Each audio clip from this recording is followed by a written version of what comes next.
कहिए। नमस्ते। नमस्ते। जी मुझे व्योमकेश बख्शी बाबू से मिलना है। अच्छा अच्छा अच्छा, ब्योमकेश आपसे मिलना चाहते हैं। हेलो, मेरा नाम डॉक्टर सुरेश रक्षित है। मेरे एक मरीज हैं, दाईं तरफ लकवा मार गया है, वो आपसे मिलना चाहते हैं। आप ना कहिएगा व्योमकेश बाबू, कम से कम एक बार ज़रूर चलिए, वरना उनका बुरा हाल है। आप उनसे मिलकर अगर उन्हें ढारस देंगे तो शायद वो जी उठेंगे, वरना उनका बचना बहुत मुश्किल है। लेकिन ब्योमकेश। कोई बात नहीं, कोई बात नहीं, बैठिए बैठिए, बताइए क्या बात है। 3 महीने पहले लकवा मारा था। शुरू में हालत बहुत खराब थी, अब कुछ ठीक है, लेकिन ब्लड प्रेशर अब भी ज्यादा है। वैसे दिमाग की हालत सही सलामत है। क्या आप उनके डॉक्टर हैं? जी हाँ। अच्छा। मैं उनका किराएदार भी हूँ, नीचे रहता हूँ, और उनका फैमिली डॉक्टर भी। अच्छे खाते पीते पैसे वाले लोग हैं, महाजनी का धंधा है। बिशुपाल का नाम आपने शायद सुना होगा। शिशुपाल। शिशुपाल नहीं, बिशुपाल। वैसे कुछ लोग उन्हें शिशुपाल भी कहते हैं, पता नहीं क्यों। वो सूदखोर महाजन जरूर है, लेकिन अर्ध पिशाच नहीं। खास करके पिछले 3 महीने से, जब से उन्होंने खाट पकड़ी है, बहुत ही बेसहारा महसूस कर रहे हैं। लेकिन मैं क्या कर सकता हूँ, मैं कोई डॉक्टर थोड़ी हूँ।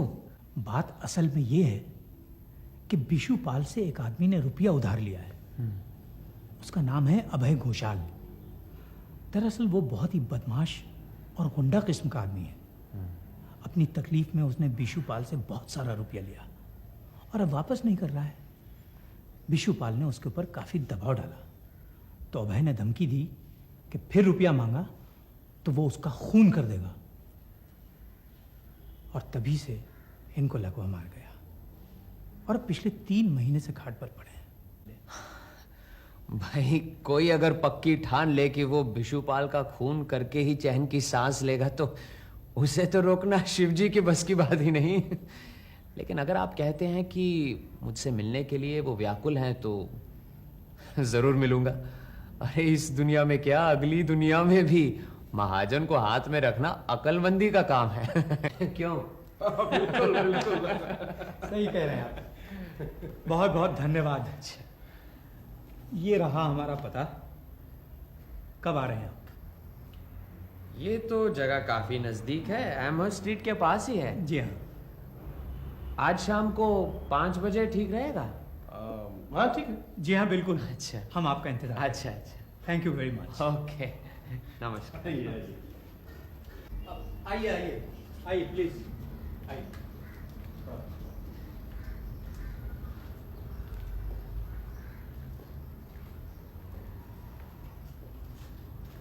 अरे ये तो अच्छा खासा दफ्तर है। जी हाँ, लाखों के लेन देन का धंधा है। बड़े बड़े सेठों की चोटियां यहाँ बंधी हुई हैं।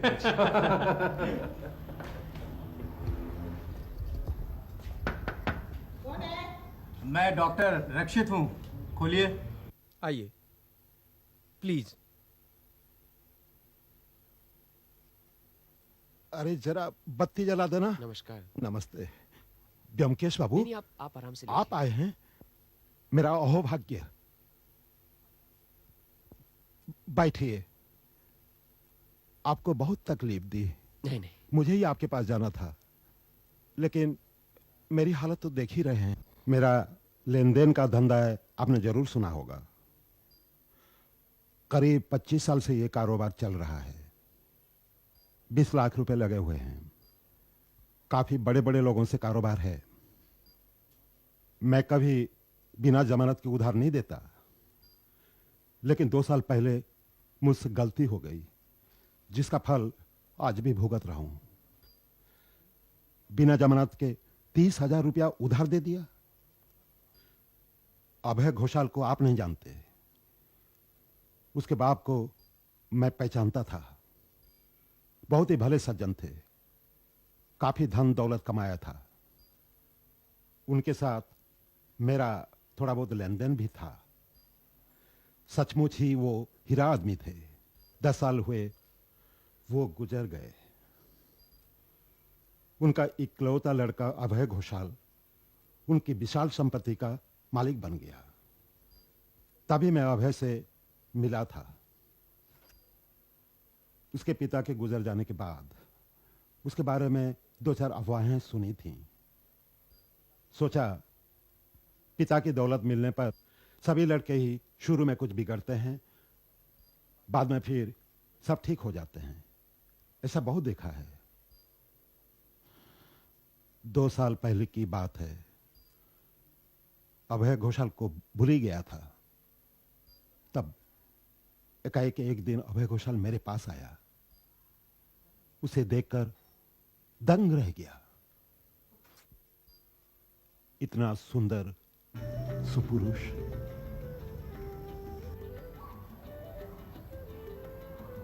अरे अभय, बैठो बैठो, खड़े क्यों हो? नहीं नहीं, ठीक हो। तुम इतने से थे तब देखा था तुम्हें। तुम्हारे पिताजी से अच्छी जान पहचान है मेरी। कहो कैसा आना हुआ? जी, पिताजी के मित्र थे, इसीलिए मैंने हिम्मत की आने की। मैं बहुत मुसीबत में हूँ। मेरे दुश्मनों ने मुझे झूठे खून के इल्ज़ाम में फंसा दिया है। अरे मैं बड़ी मुश्किल से जमानत का इंतज़ाम करके आपके पास आया हूँ। मुकदमा चलाने के लिए मुझे 30,000 रुपया चाहिए। आप अगर मुझ पर यह दया कर दें तो आपका ये उपकार मैं ज़िंदगी भर नहीं भूलूंगा। मैं मुकदमा जीतूंगा, इसमें ज़रा भी शक नहीं। और मुकदमे का फैसला होते ही आपका सारा रुपया मैं सूद समेत चुका दूंगा। नहीं नहीं नहीं, कोई बात नहीं, परेशान ना हो, मैं रुपया दूंगा। जमानत क्या दे रहे हो? अपनी जायदाद का कोई कागज लाए हो? कुछ मत पूछिए। इस मामले में मैं इतनी बुरी तरह फंसा हूं कि क्या करूं कुछ समझ में नहीं आता। मेरे अपने 60-70 हजार रुपए निकल गए हैं। बस अब आप ही का सहारा है।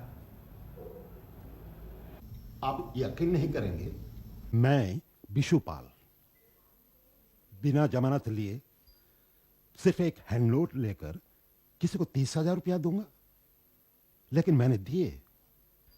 लड़के ने मुझ पर जादू कर दिया था। इसके बाद अभय घोषाल का केस अदालत में आया। क्योंकि मैंने रुपए दिए थे, मैंने केस की प्रगति को दिलचस्पी से पढ़ने लगा। तब पता चला कि अभय घोषाल ने अपने बाप की जायदाद करीबन सब उड़ा दी है। ऐसा कोई नीच काम नहीं है जो अभय घोषाल ने ना किया हो। कितनी लड़कियों की जिंदगी बर्बाद कर दी, उसका कोई हिसाब नहीं। एक अच्छे घर की लड़की को फुसलाकर उसके घर से भगा लाया था और 1 साल के अंदर ही जहर देकर मार डाला। इसी मुकदमे के लिए मुझसे रुपया लिया था। एक दिन मुकदमे के दौरान मैं अदालत में उससे मिलने गया। देखा अदालत के कटघरे में खड़ा है जैसे कोई खूंखार भेड़िया हो। उसे देखकर तो मैं डर ही गया। कहां उधार दे बैठा मैं। खैर, केस का फैसला हुआ। कानूनी दांव पेंच की वजह से अभय घोषाल केस जीत गया। उसके खिलाफ खून का कोई सबूत नहीं मिला। उसके बाद 1 और साल बीत गया। मैंने अभय के ऊपर बराबर निगरानी रखी थी। तब पता लगा बचा खुचा जो कुछ भी है उसे भी बेचने के चक्कर में है। ये आखिरी जायदाद अगर बिक गई फिर उसे पकड़ पाना मुश्किल है। सारे रुपए मारे गए समझो। मैंने रुपयों के लिए तकाजा करना शुरू किया। कई चिट्ठियां दी, कोई जवाब नहीं। फिर मैं खुद उससे मिलने गया। हम महाजन लोग खरी खरी सुनाने में उस्ताद हैं। सोचा चुन चुन कर ऐसी सुनाऊंगा जिससे उसके आत्मसम्मान को चोट पहुंचे। मुझे लगा इस तरकीब से मेरा काम बन जाएगा। आज से 3 महीने पहले की बात है। एक गुरखा को लेकर उसके घर गया। अपने कमरे में अकेला वो कुर्सी पर बैठा था। मुझे देखकर कुर्सी से उठा भी नहीं। दूसरी तरफ देखने लगा जैसे कोई बकवास आदमी घुस आया हो, लेकिन मैंने भी नहीं छोड़ा। आधे घंटे तक उसके सारे खानदान की ऐसी की तैसी की। उसने मेरी तरफ मुड़कर गुस्से से देखा। गजब की डरावनी आंखें थीं। उसने एक बात भी नहीं कही, लेकिन उसकी हिकारत भरी आंखों से ऐसा लग रहा था जैसे वो मुझे जान से मार डालेगा। जो शख्स एक बार खून करके बच गया, उसे तो खून करने की आदत पड़ जाएगी। डर के मारे मैंने कुछ नहीं कहा और नहीं रुका। फौरन वहां से जान बचाकर घर भाग आया। घर आकर कपकपी के साथ तेज बुखार आया। कपकपी नहीं रुकती थी। मैंने डॉक्टर को बुलाया। डॉक्टर ने दवा देकर किसी तरह कपकपी बंद की। उस वक्त तो ठीक हो गया, लेकिन आधी रात के बाद फिर तेज बुखार के साथ कपकपी शुरू हुई। बड़े डॉक्टर को बुलाया। डॉक्टर ने कहा स्ट्रोक हुआ है, दोनों पैरों को लकवा मार गया है। तब से बिस्तर में पड़ा हूं, लेकिन दिल बेचैन रहता है। डॉक्टरों ने कहा कि जान को कोई खतरा नहीं है, लेकिन मौत का डर नहीं जा रहा है। अभय घोषाल मुझे नहीं छोड़ेगा। मैंने घर से निकलना बंद कर दिया है। दरवाजे पर गुरखा का पहरा बिठवा दिया है। तब भी भरोसा नहीं रहा। अब आप ही बताइए ब्योमकेश बाबू, मैं क्या करूं?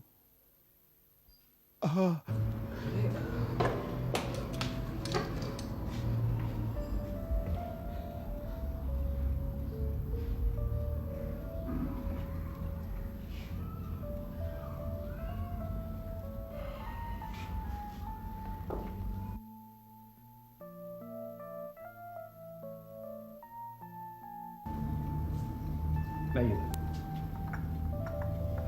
ये लीजिए।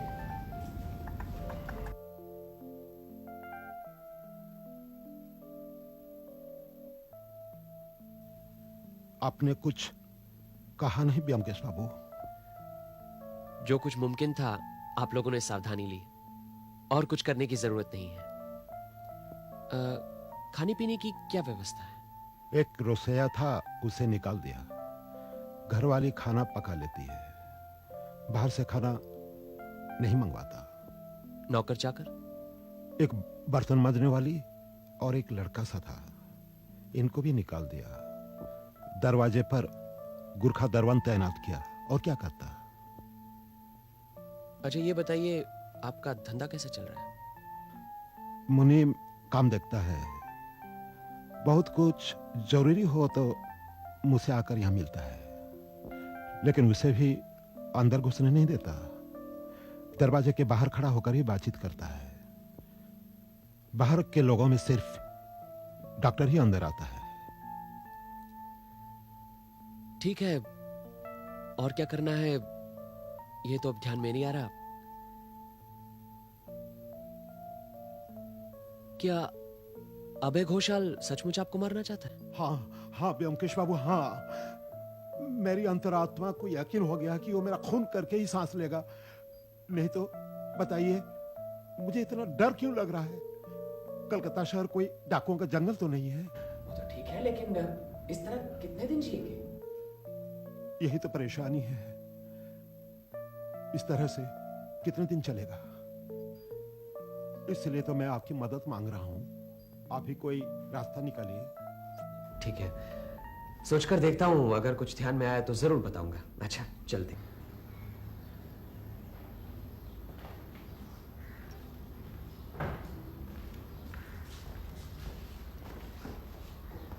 डॉक्टर अक्षित, ये गुरखा जो है ये हर समय यहीं पर पहरा देता है? नहीं, 2 पहरेदार हैं। पुराना पहरेदार पहले 2 मंजिले पे पहरा देता था, लेकिन अब दोनों यहीं हैं। एक पहरेदार सुबह 10 बजे से रात के 8 बजे तक पहरा देता है और दूसरा रात के 10 बजे से सुबह 8 बजे तक। इसका मतलब कि सवेरे 2 घंटे और शाम को 2 घंटे यहाँ पे कोई नहीं रहता? नहीं, उस वक्त मैं मौजूद रहता हूँ। अच्छा अच्छा अच्छा, आपसे भी 2-4 सवाल करने थे। हाँ क्यों नहीं, चलिए डिस्पेंसरी में बैठते हैं, चलिए। आइए।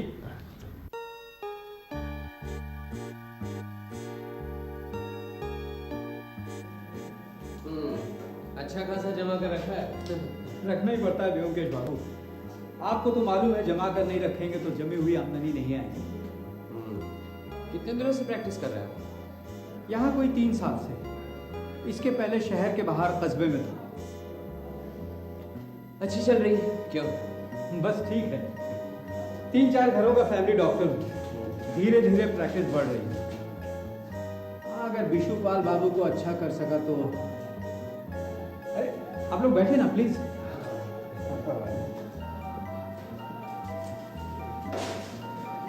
अच्छा बताइए, ये विशुपाल जी का जो डर है कि कोई उनका खून करेगा, क्या ये मन का कोई रोग है या फिर इस डर की कोई वजह है? वजह है, वैसे ये जरूर है कि जो रुपए पैसे वाले होते हैं उन्हें मरने का डर ज्यादा होता है। विशुपाल का डर लेकिन बेबुनियाद नहीं है। अभय घोषाल सचमुच एक खूनी आदमी है। सुना है कि उसने अब तक 3 खून किए हैं। यहाँ तक के कहा जाता है कि उसने अपने बाप को भी जहर देकर मार डाला था। अच्छा, ये बात है। काफी गुणवान बेटा है। कुछ याद आ रहा है, इस केस के बारे में 2 साल पहले अखबारों में काफी चर्चा थी। कहाँ रहता है आपको मालूम है? हाँ क्यों नहीं, यहीं पास में तो है। आपको मिलना है तो मैं एड्रेस दे देता हूँ।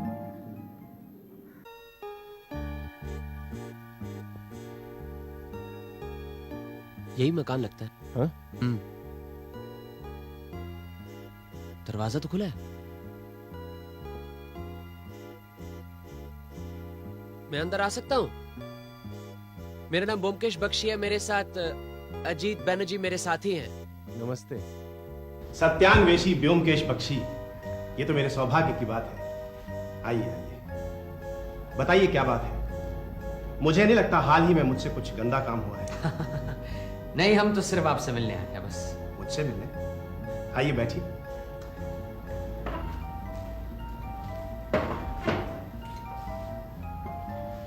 तो मैं भी एक नुमाइशी चीज हूं। आप अपनी मर्जी से यहां आए हैं या किसी ने आपको भेजा? जी, हमें किसी ने भेजा तो नहीं है, लेकिन शिशुपाल महाजन ने अपनी दुख भरी कहानी सुनाई तो सोचा चलो आपके भी दर्शन हो जाए। अच्छा, शिशुपाल, आपको किसी ने यहां भेजा है ये तो मैं समझ गया था, किंतु शिशुपाल का ख्याल नहीं आया था। शायद आपको मालूम है कि शिशुपाल को लकवा मार गया है। अच्छा, मुझे नहीं मालूम। करीब 3 महीने पहले शिशुपाल हमारे घर आया था। मेरे पूरे खानदान को नरकवास की सजा सुनाकर चला गया। खैर, ऊपर भगवान है। आपसे मिलने के बाद ही उन्हें लकवा मार गया। अब तो वह खटिया पकड़े हुए हैं। लेकिन ऐसी बात नहीं है कि सिर्फ लकवे की वजह से घर से नहीं निकले। आपके डर की वजह से भी वह घर से नहीं निकल रहे हैं। मेरे डर की वजह से? क्या कह रहे हैं आप? वो महाजन हैं, मैं देनदार हूं उनका। बल्कि मुझे उनके डर की वजह से घर में छुपा रहना चाहिए।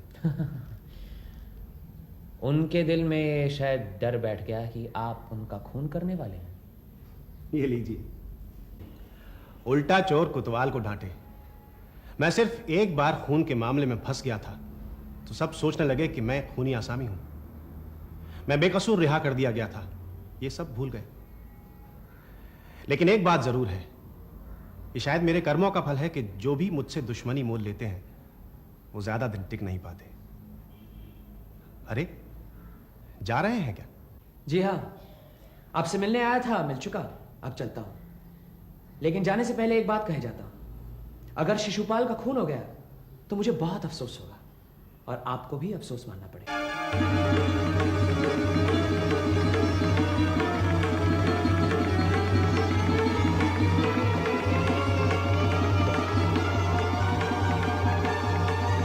चलो जी। उसकी आंखें देखी, मैं भी डर गया था। इन्हीं आंखों ने विशुपाल के दिल में मौत का डर बिठा दिया है। मैंने इतनी डरावनी आंखें कभी नहीं देखी। देखो, टैक्सी खड़ी है, चलो इसी में चलते हैं। टैक्सी!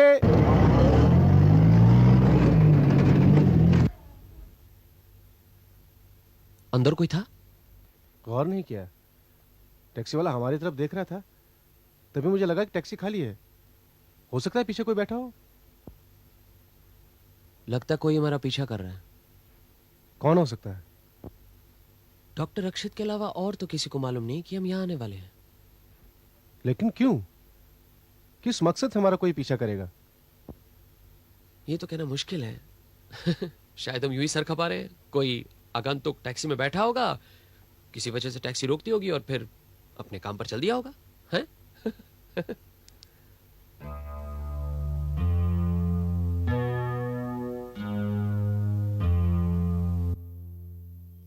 अरे,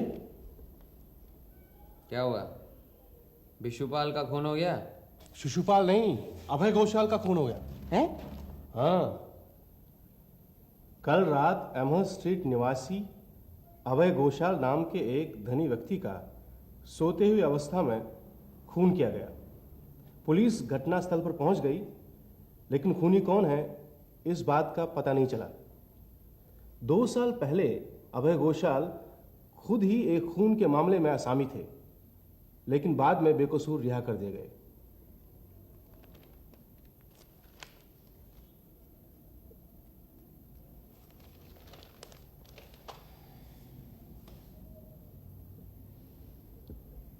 कल शाम को 5 बजे ही तो मिले थे उससे।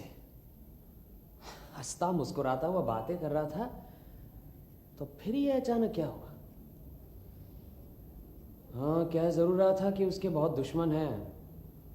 हो सकता है उस टैक्सी में उसी का कोई दुश्मन हो, ताक लगाए बैठा हो।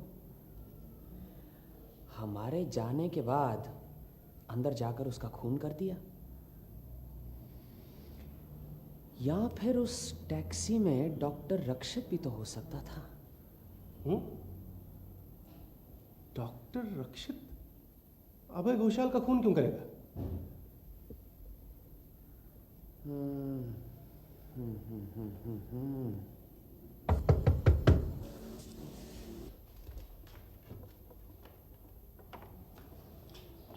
नमस्कार व्योमकेश बाबू। अरे नमस्कार नमस्कार।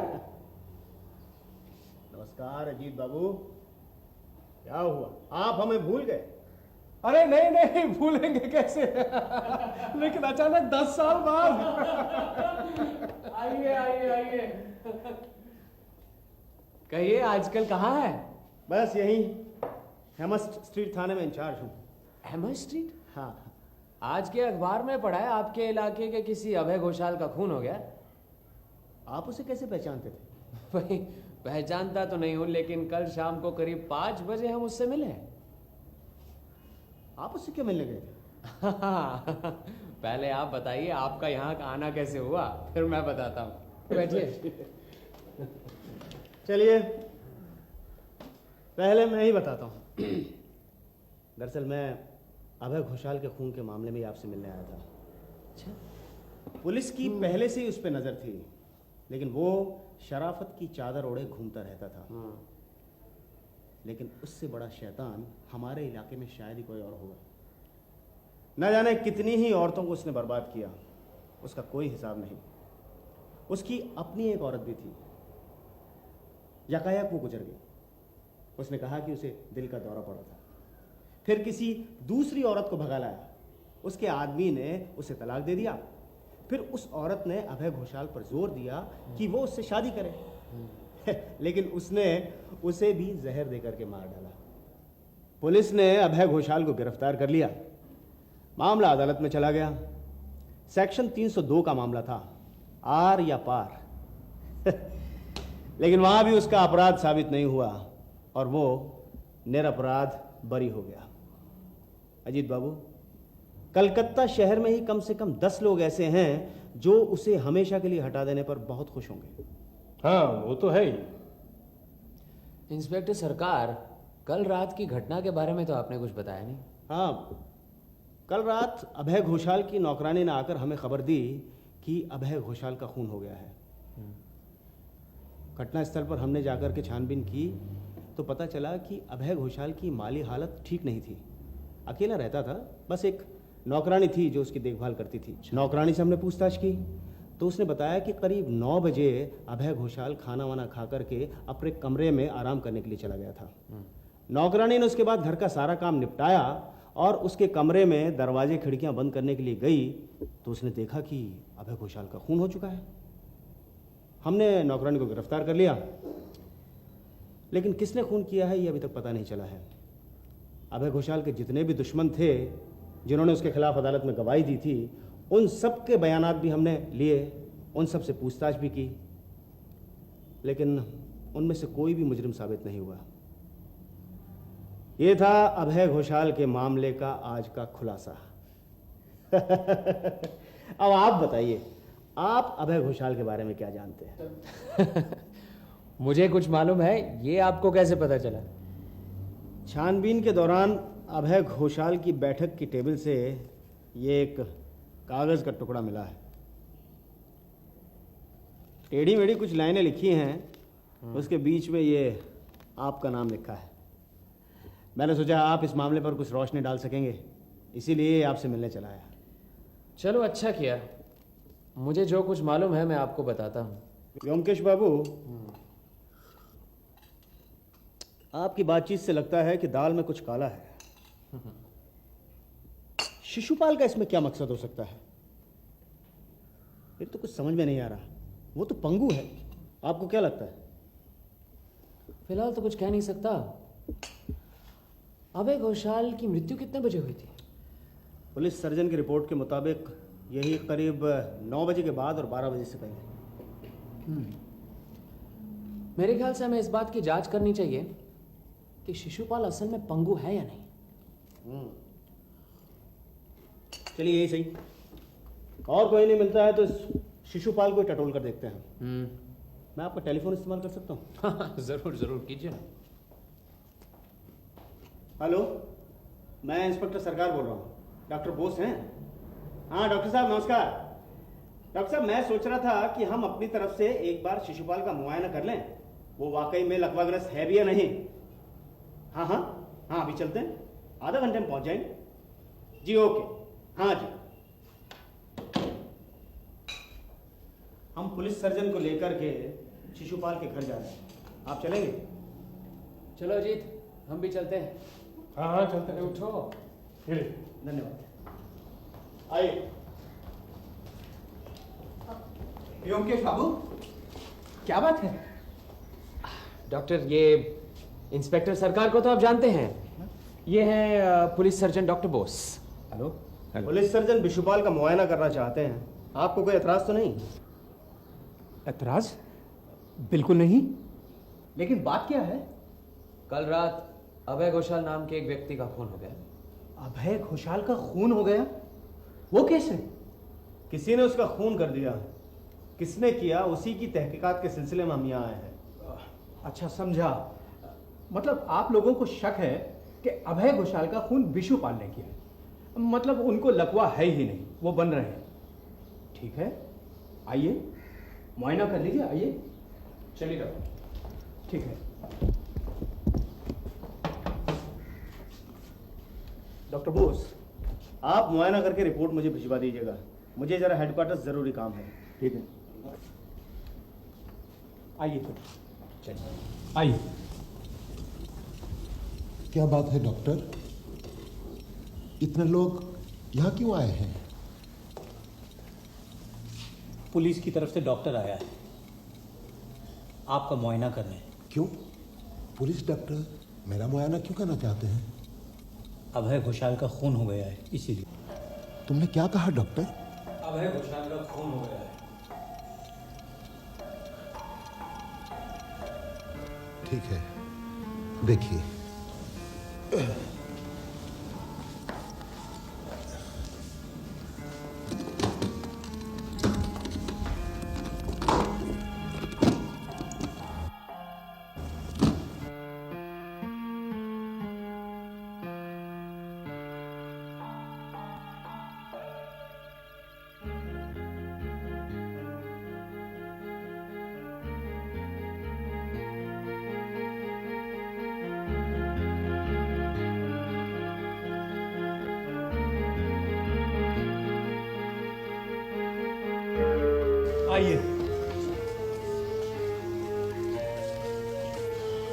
जांच कर लिया आपने?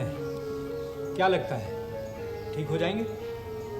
ठीक हो सकते हैं। आप अच्छी देखभाल कर रहे हैं। धन्यवाद। अच्छा व्योमकेश बाबू, मैं जरा अंदर। हाँ जरूर।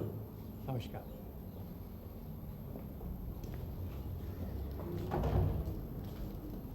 क्या लगता है आपको, असली है नकली? नाटक तो नहीं कर रहे? असली है, नाटक नहीं।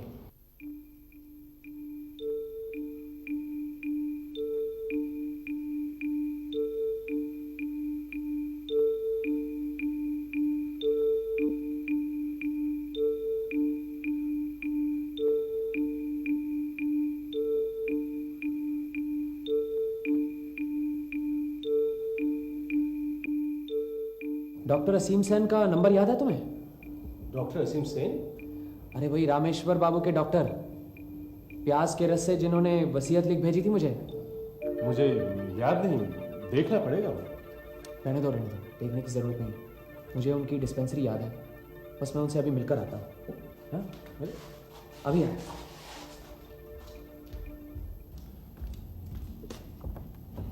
अरे चलो चलो चलो, जल्दी चलना है। कहाँ? अरे शिशुपाल के घर। अरे शिशुपाल के घर क्यों? अरे चलो, पर्दाफाश। चलो चलो चलो। अरे दरवाजा तो बंद करा दो।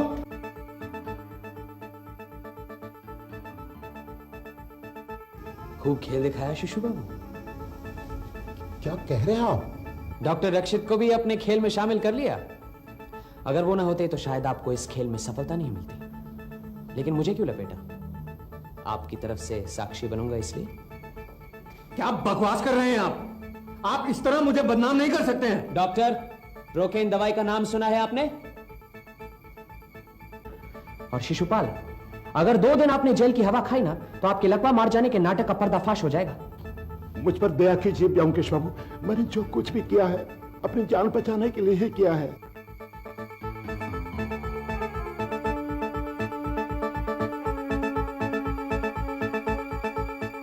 क्या होगा?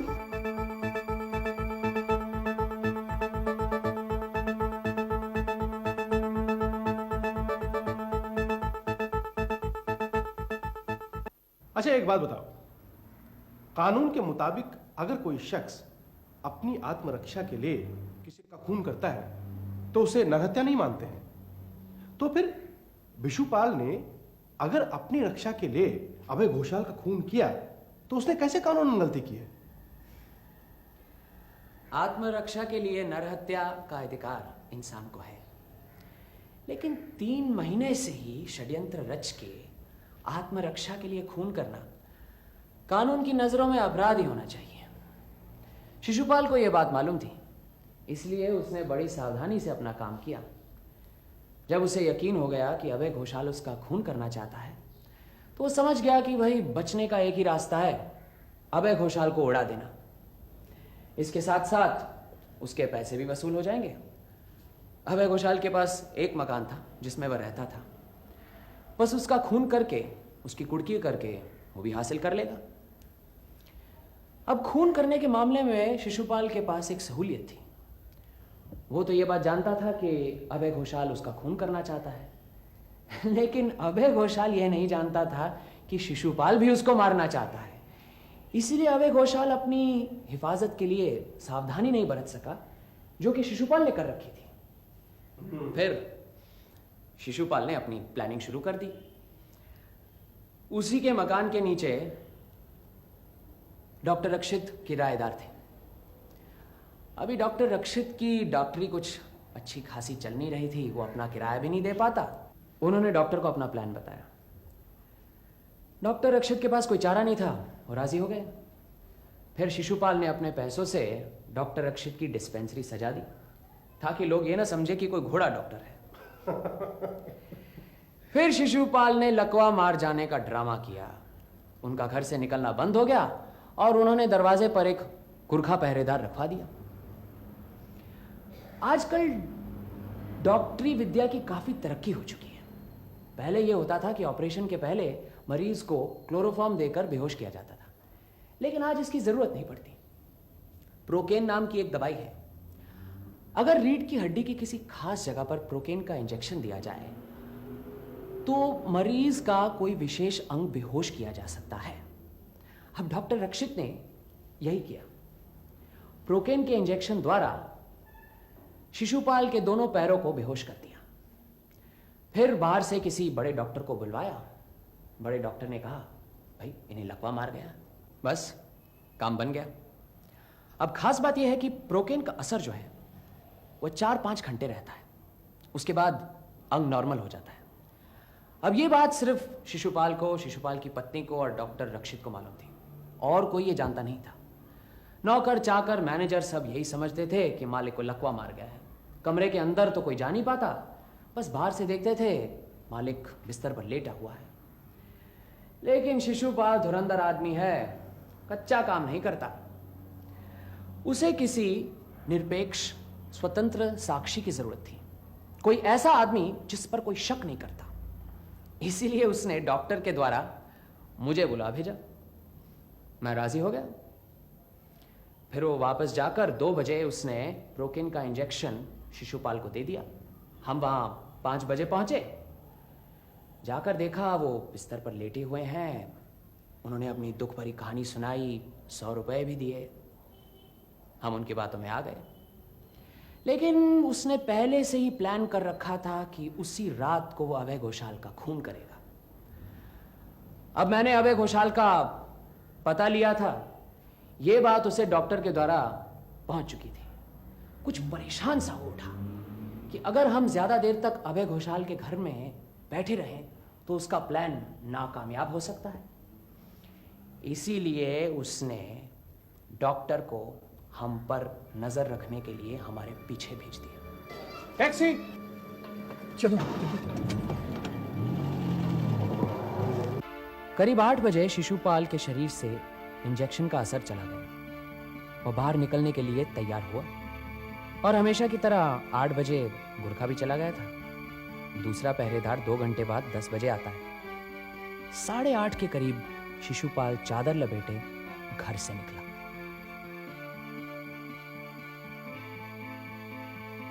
रात 9 बजे खा पीकर अभय घोषाल सोने चला गया। सदर दरवाजा खुला ही रहता है।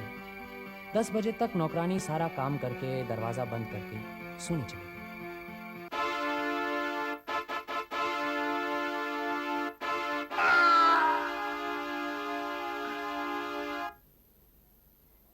मुझे तो शक तब हुआ जब उन्होंने मुझे 100 रुपए दिए। अरे सूदखोर महाजन इतनी आसानी से पैसे नहीं उड़ाता। फिर जब अखबार में पढ़ा कि अभय घोषाल का खून हो गया है तो मेरा शक और भी मजबूत हो गया। मैं जान गया कि ये लकवा सब नाटक है। अब अगर डॉक्टरी की जानकारी होती तो शायद सब समझ पाता। लेकिन फिर डॉक्टर असीम सेन से मिला और एक पल में सारी बातें साफ हो गई। जो भी हो, मैंने पुलिस को इत्तला कर दी है। अब वो जाने और शिशुपाल